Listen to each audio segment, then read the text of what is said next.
సదాశివసమారంభాం వ్యాసశంకరమధ్యమాం అస్మదాచార్యవర్యంతాం వందే గురుపరంపరాం. జ్యోతిష్ శాస్త్రాన్ని భావితరాల వారికి ప్రసాదించిన ఋషుల యొక్క పాదపద్మాలకి నమస్కారం చేసుకుంటూ, అలాగే నాకు ఈ జ్యోతిష విద్యను నేర్పిన గురువర్యులు జ్యోతిష బ్రహ్మ కీర్తిశేషులు శ్రీ ఈరంకి సూర్యనారాయణ మూర్తి గారు, సూర్య శ్రీదేవజ్ఞ గారి యొక్క పాదపద్మాలకి నమస్కారం చేసుకుంటూ, ఓం శ్రీ మహాగణాధిపతి నమః, శ్రీ గురుభ్యో నమః, హరి ఓం. వీక్షకులందరికీ నమస్కారం.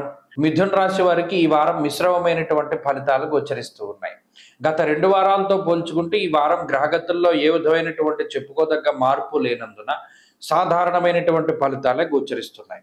ప్రత్యేకించి రాశిలో ఉన్నటువంటి శుక్రుడు, 2వ స్థానమందు ఉన్నటువంటి బుధ గ్రహము, అలాగే ఈ రాశి వారికి చంద్రబలం ఈ వారం ప్రధానంగా ఉంటూ ఉన్నది. ఈ 3 గ్రహాల యొక్క అనుకూలత ఈ రాశి వారికి, ఇప్పుడు చూడండి, ఒక చిన్న ప్రవాహంలో ఏదైనా చీమ కొట్టుకుపోతూ ఉంటుంది అనుకోండి, దానికి ఒక చిన్న ఆకు దొరికితే అమ్మయ్య ప్రాణం నిలబడింది అని ఏ విధంగా ఊరట చెందుతుందో, ఈ ప్రవాహంలో, కాల ప్రవాహంలో కొట్టుకుపోతున్న మిథున రాశి వారికి ఈ 3 గ్రహాలు ఆ విధంగా ఉపయోగపడతాయి. ఇది ఇప్పుడు కాదు, గత 2 వారాలుగా కూడా ఉన్నది. అంటే ఏ విధంగానండి అంటే, ఏదో ఒక చిన్న సహాయం, ఏదో ఒక చిన్న ఊరట. భయంకరమైనటువంటి ఎండలో పనిచేస్తున్న వాడికి ఒక గ్లాసుడు మంచినీళ్ళు కానీ సోడా కానీ ఇస్తే వాళ్ళు ఎంత ఊరటను పొందుతారో, అలాగే ఈ 3 గ్రహాలు మానసిక ప్రశాంతత, ఇక్కడ మనసు అనేటువంటి దాని మీద ప్రభావాన్ని చూపెడతాయి. ఎందుకు ఈ రాశి వారి గ్రహస్థితి చూడండి, జన్మం మందు గురుడు, ఈ జన్మస్థానమందు గురుగ్రహం రాజగోపో యశోహాని ఉద్యోగస్య విరోధకం.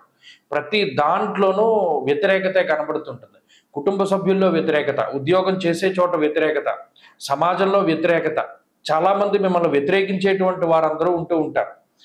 అలా 2వ స్థానమందు రవి హీనత్వం దుష్ట సంసర్గో మనస్తాప శిరోవ్యత.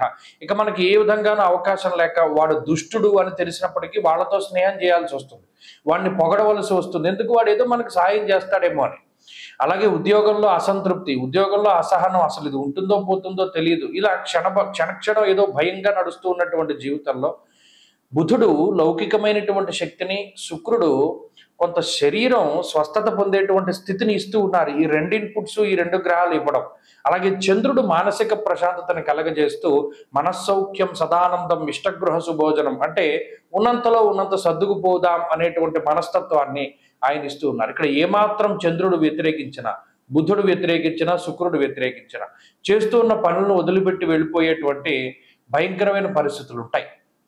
అందువల్ల మిథున రాశి వారికి గ్రహస్థితి బాగా లేదు. బాగా లేకపోయినా ఈ 2-3 గ్రహాల యొక్క అనుకూలత వల్ల చాలా వరకు సర్దుకుపోతూ ఉంటారు. ఎక్కడ వ్యతిరేకంగా లేదో కొంచెం మనం దీనికి ఎదురు తిరుగుదామనేటువంటి స్వభావం ఉండదు. ఎందుకంటే లౌకికంగా ఓకే, మనకి ఇదే పరిస్థితి, మన పరిస్థితి దీన్ని వదిలేస్తే ఎలా ఉంటుంది అనేటువంటి ముందు చూపుని ఈ గ్రహస్థితి ప్రసాదిస్తుంది.